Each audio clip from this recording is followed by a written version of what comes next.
Well, good afternoon. Today's camp is going to be potentially a little bit different. There was meant to be 3 of us today. One guy, a friend of mine, Trev, he's not sure he can make it, and Marky is at home ill. So, what planned to be 3 of us could well just end up a solo. Who knows? Watch this space.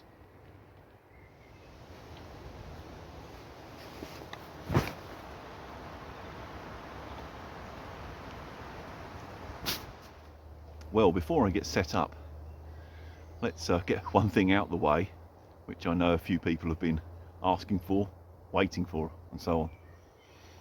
My views on a few other YouTubers. And this is big channels we're talking about here.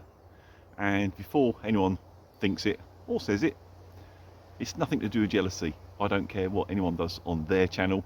That's their channel. That's up to them.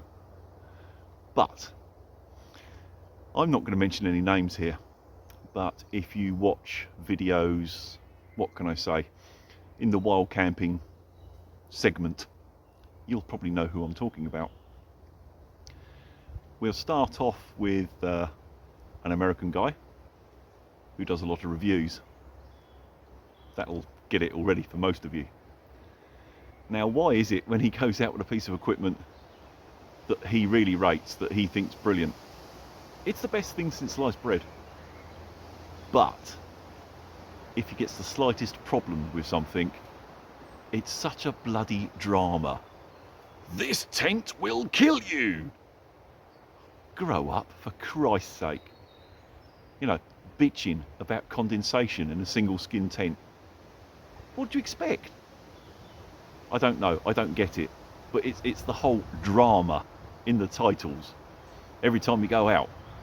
Trapped and had to take shelter from a thunderstorm. You know, we nearly died. Really? It's YouTube. It's not pissing Hollywood. Bit more local now, shall we say. UK. Now, this is not exclusive to UK YouTubers. It happens everywhere, I'm sure. But there is very few lady YouTubers in the wild camping area. Why do they feel it necessary to normally have in their thumbnail them in hot pants and a bikini top or something like that? And it doesn't matter if they're in dense woodland or half up a bloody mountain in the winter. It's always that same pose, isn't it? Does that say something about them? Or does that just say they're working the system? Because most viewers are men, and most men are stupid enough to click the button. Who knows? You can make up your own mind on that. But I just find it all a bit silly. Let's just say that, a bit silly. And then the last one I'm gonna sort of have a bit of a poke at is no particular channel, because there's a few that fall into this category. And that is the, should we say, ex-military types. I have nothing against the military. I'm a big supporter of the military. But just because you used to be a soldier, that doesn't mean that you have to bring it up in the title of every video. Ex-sniper tells you how to wild camp. Stealth camping by ex-marine, ex-SAS, whatever. Good for you. You've served your country, and I dare say, you know, you're a good chap and highly qualified at what you do. But I would come to you if I want information about army stuff. Arms, ammunition, tactics, that sort of thing, perhaps. I don't need an ex-sniper to tell me how to put a tent up, especially a civilian tent. Sure, you might make good videos, but why stick it in the bloody title? That's like me saying, ex-mountain bike builder goes wild camping. It's just not relevant. There's no point. It's just another one of those little things that annoy me. And here endeth the rant from this grumpy old man in Sussex. Let's get camp set up.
Well, that's got the French F2 set up, pegged out nice and tight, nice straight ridge line, got the side flaps up nicely, and as I'm sure you've just seen with the other little video clip, I've opened the air vents down both sides. Really, they always need to be open. Sort of summer and winter, you're going to get condensation, simple as single skin tent. That does minimise it though. This hasn't been too bad so far. You've got both sides open, and of course there's a little air vent, you know, either end up in the peak here. As long as you've got this bit pulled out relatively tight, so there's airflow at the top as well, it does help an awful lot. And also warmer weather like we've got at the moment stops it getting too sort of hot and sweaty in there too. So time to throw some kit in it, I suppose.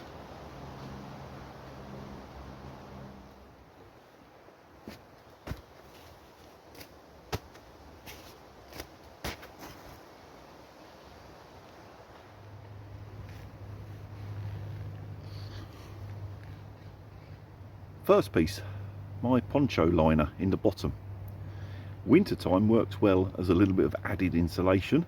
Doesn't make a massive difference, but every little helps. Summertime, basically it just makes a more pleasant floor. It's like having carpet in your tent. And although the bottom of these tents aren't too bad, they're not the thickest of things, it does give you that little bit of sort of puncture protection for your mat as well. So that's the first bit. Let's grab the mat.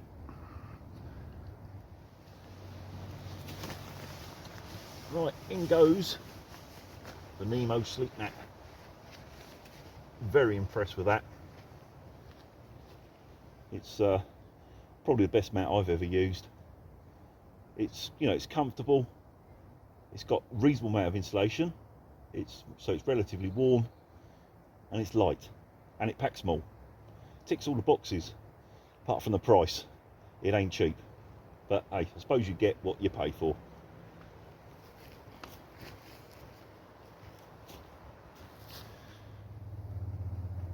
And because it's warm, a snug pack jungle bag. I used this the other weekend in my hammock, and it was plenty warm enough, so certainly enclosed in a tent it's going to be absolutely fine. We'll see how it is later, what the humidity's like, and you know how much the temperature drops through the evening. I might even sleep with the door open. Yeah, we'll see what happens. Also, it will depend on the bugs as well. If there's too many flying things, shut the bloody door. Well, I've just had to turn the bag right out. Somehow my pillow had migrated right to the bottom. Fine, I've got the pillow to use. It wouldn't have been the end of the world though, to be honest. Something I've done several times before is my puffy lightweight jacket. Just roll it up, and I would have either put it into the stuff sack of the poncho liner, or if I didn't have the poncho liner with me, I'd have put it in the stuff sack of the sleeping bag. Doesn't make a perfect pillow. It's not as comfortable as a proper pillow, but it's better than not having one at all.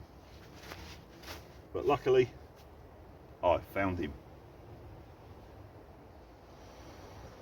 Well, that's bed set up. I'm more or less organised. I'm just going to sort out some wood in a minute. Don't really need a fire, but as it looks like it's turning into a solo, to be perfectly honest, I'll get bored. And just to make life even more interesting, I forgot my Kindle. Didn't think I was going to need it because there'll be other people here, but I do like to have something to read when I'm on my own. No book. All I've got is fire watching, so I probably will have a fire. So, gonna have a beer. Got a good old Stella today, just for a change. And just as I was sitting down, when I was having a moan about other YouTubers and their channels, I've thought of one more. Not a particular person, although there is someone who springs to mind who's guilty of this. And some of you who are also YouTubers, you must have noticed this yourself, or maybe you haven't, I don't know. On the odd occasion that I've done a video on a subject or an item of kit that was a bit unusual, within a matter of days, sometimes a week, you get other channels virtually doing the same video, same bit of kit, pointing out the same pros and cons, or same bit of kit and someone doesn't agree with you, and he doesn't mention you by name, but he just says, well, I saw another video recently and I didn't like this, or you know, he said this but I don't agree. Good luck to you. It's a bit annoying though, especially when they're a really big channel and they get like thousands and thousands of views, and they've basically borrowed your idea.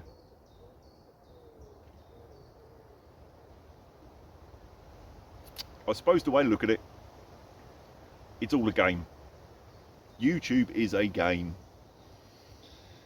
There's very few people out there with, you know, enough content and big enough subscriber counts to actually make a living. Most of us, it's just a hobby. It's just a bit of fun. It doesn't really matter. And if someone wants to rip off my videos, I suppose in some ways I should see it as flattery. But yeah, it does make you think when you look at it. Come up with your own poxy ideas.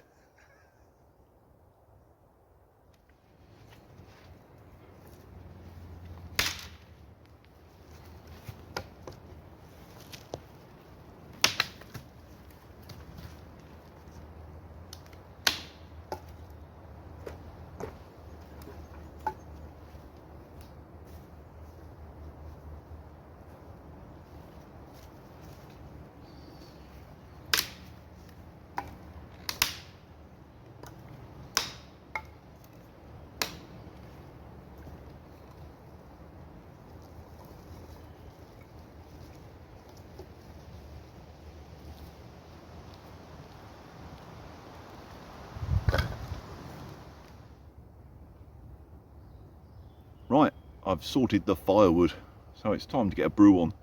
I just thought I'd quickly film this little bit. A few people asked me about the little stove that I dropped my Trangia petrol stove into. Richard Outdoors fire trough. That's what it is. How much they are, so on and so forth, I couldn't tell you because it was a gift from a friend. Thank you very much. You know who you are. But I will say I find it really, really cool. Goes together easy. It's nice thick materials, and you know, it's not one that you have to sort of like struggle with. Some of them are very precise. This has got sort of decent sized slots in it, thick materials. It doesn't seem to warp or anything like that. And it holds the little Trangia alcohol burner perfectly. Works really well. Right, well, I'm going to put this together without having my glasses on. Normally, this little type of stove with its little slots and being very precise, I can't do without my glasses. If it does go together, it's more luck than judgment. But this one, it's pretty straightforward. I think it's because the material's a bit thicker, so it's not, you know, it doesn't warp. It stays nice and square. That's when the troubles start. When they're a bit warped, they don't like going together, and you end up having to flex it slightly. But yeah, there's the sort of the frame. There's the little bit that the stove drops in. Drop him in one side. Bonk. And he's in. Just drop your stove in, and of course these just go on top to put your pot on. So if I can do that without my glasses, it's got to be pretty simple.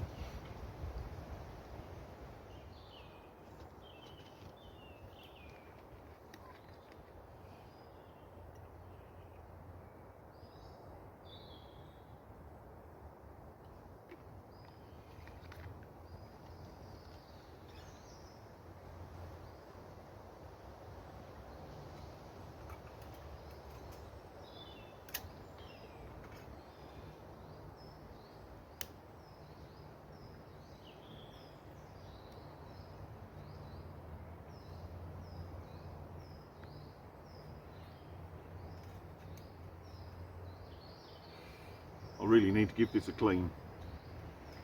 I used it the other week, burning things in there that shouldn't be burnt in there, and it's got a bit black. I need to take that home and give it a scrub. It's one of those things that, I don't know, I always forget. I pack it away, get home, sort out my sleeping bag and stuff like that. And if I've used a plate, obviously, you know, wash the plate up, wash my knife and fork up. I forget about the stove. Never mind. It still works dirty, so it's not that big a deal. But trouble is, if you're not careful, you end up getting black all over your fingers.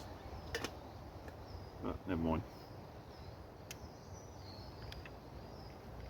Get that boiled up. Get some coffee on.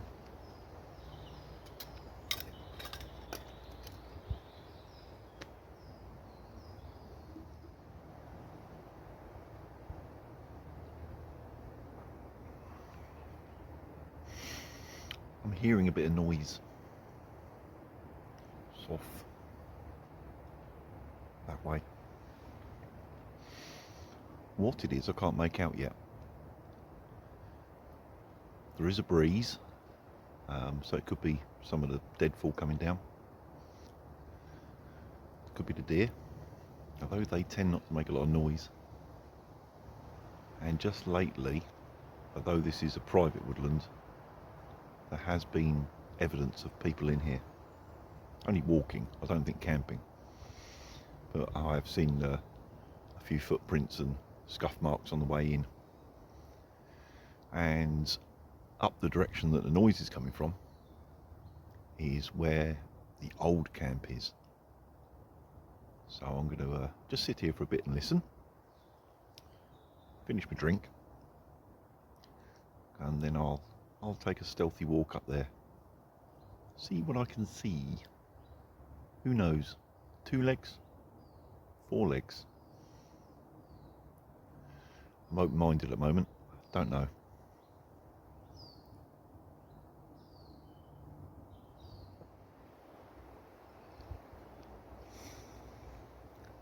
Well, nobody's been to the old campsite, and if they have, they've left it very clean and tidy. No rubbish or anything. That's always a good sign. So we can cross this bit off. Let's move on. Well, there's no one to be seen. My conclusion is a bit boggy there. There's a lot of deadfall and a lot of fresh trees that have recently gone over, and I think it's where the trees are leaning against one another. Breeze has got up, and branches are snapping and falling because there's no evidence of anything else. That is one of the downsides of this woodland. It's a bit of a bloody mess, to be honest.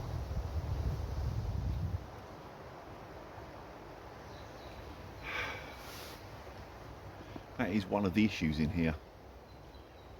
Because it's unmanaged and it hasn't been touched for however many years, all the trees are way too close together and they're all fighting for space. So the trees tend to grow really fast, really tall and really skinny, just to sort of maximise their chance of a bit of sunlight. So they don't develop much of a root system. We do get quite strong winds, being right on, more or less on the coast. These tall skinny things whip about all over the place and eventually dislodge and fall over. So we get loads of trees hanging up into each other and they're just noisy. Now, it doesn't normally bother me. It doesn't really bother me now, to be honest. But when you're on your own, you're more sort of tuned in. You're listening for this sort of thing.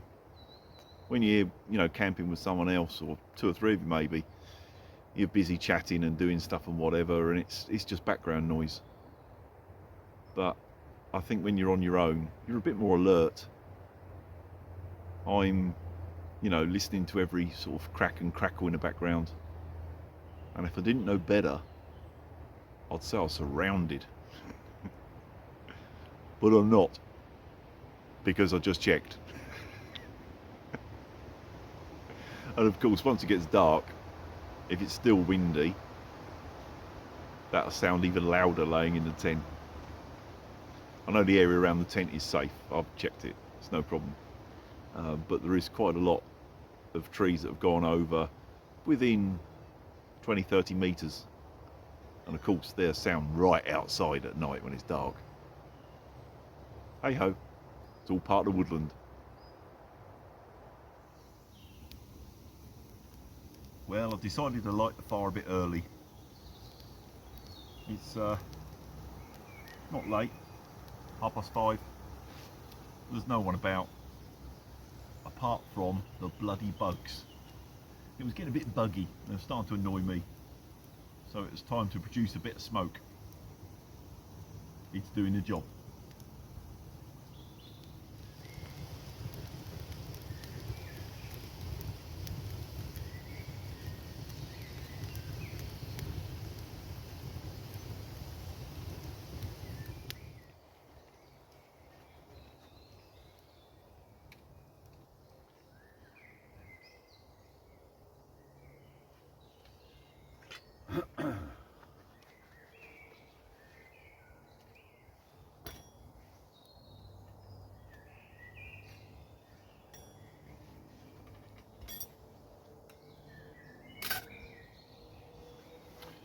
there we go, that's dinner done.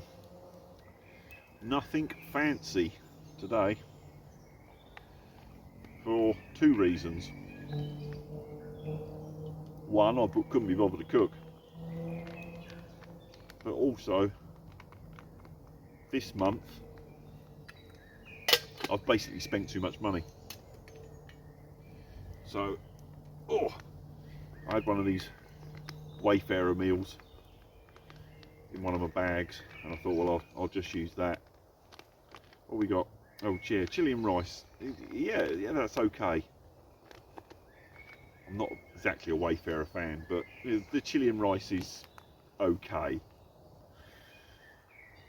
So I'll tuck in to that, get something warm in me, because it has, temperature's dropped a bit, hence why I've got the coat on. I'll open that up, shovel that in, but of course you don't want to see that. I'll see you in a minute.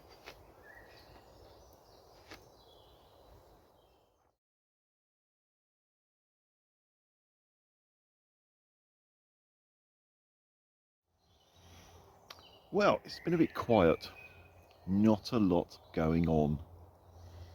So I've been just stoking the fire, which is really way too warm, but I wanted something to do, and I've had the phone running, the radio and watching stuff. Battery's taken a bit of a pounding, and I haven't brought my bloody power bank. Hey ho. So just to pre-warn you, I'm going to conserve some power, but if the video should end abruptly in a strange place, like halfway through the night or something like that, it's because the phone's dead. Right, let's conserve some juice. Hooray! Power problem solved. I don't know why I didn't think about it before, really. My Flextail air pump, it's got a USB port in it. It's actually what I'm filming by at the moment, is the lamp on the end of it. Such a great little bit of kit, that Flextail pump. It's the later generation one, the waterproof one. But yeah, loads of power, decent bright light, and you can use it as a power bank when you remember.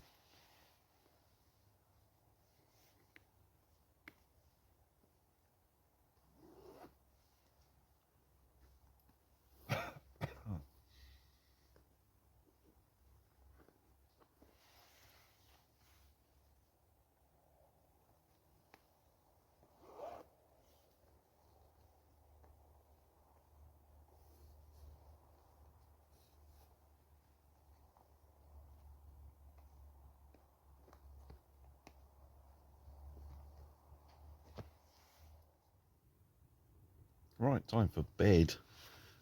It is 10:30, so quite a respectable sort of time to go to bed.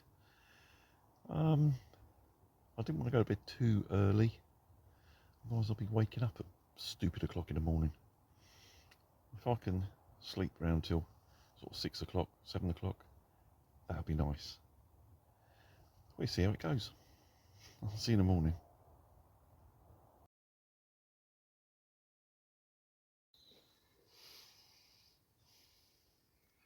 Good morning. I don't know if it's a good morning or not. I haven't stuck my head outside yet. Oh dear. Oh, I need a wee, but I really don't want to get up.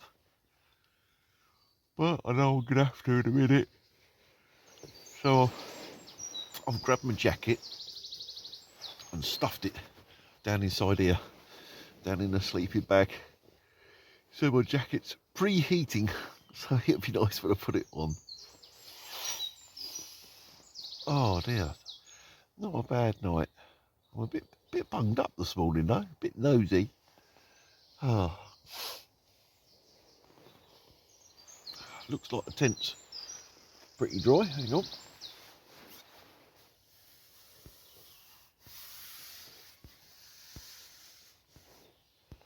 Absolutely zero condensation. Completely bone dry. And you know, this is directly above where my head was. So if there was going to be condensation anywhere, it'd be there where you're breathing out. So yeah, bone dry. So that's good news. Good job I left all the vents open. That seems to be working. I don't think I can stall this much longer. I really need a wee.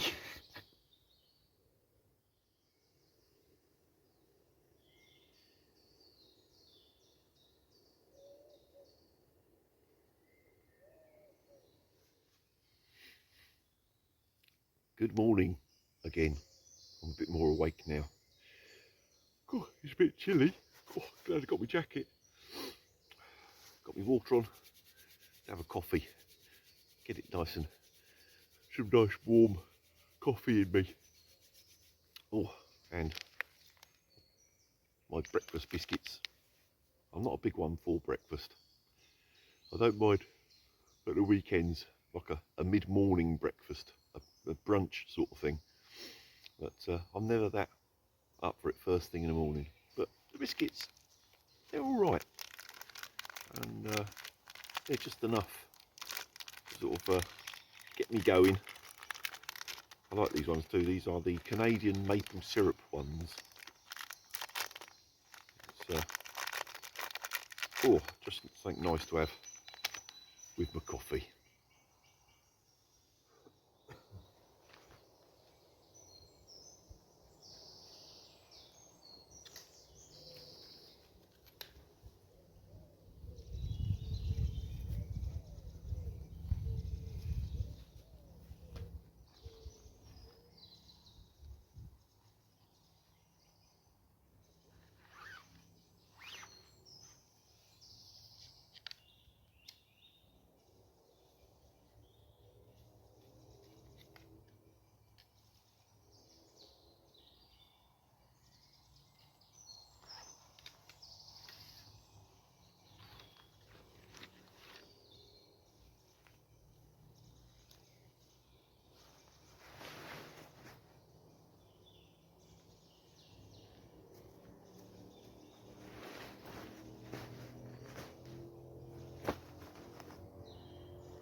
Right, I'm all packed and ready to go.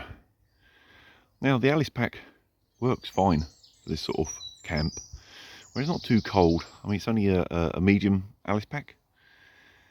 For winter, once I added on a big winter sleeping bag, unless I was like strapping stuff on the outside all over the place, it wouldn't really be big enough. I'm still in two minds about the Alice Pack. I really am. It's convenient. I like the pockets on the outside for water bottles and stuff like that. But the strapping is a bit of a faff, where it's sort of permanently attached to the lid and things like that. It's just not as convenient as the British Army Bergen. I'm sorry. It's lighter, but it's not as convenient. Never mind. I still enjoy using it. Well, that turned out to be a bit of a unusual camp. I enjoyed myself. I was expecting a group camp, ended up a solo. Yeah, not what I expected. But I suppose wild camping, you should expect the unexpected, shouldn't you, really?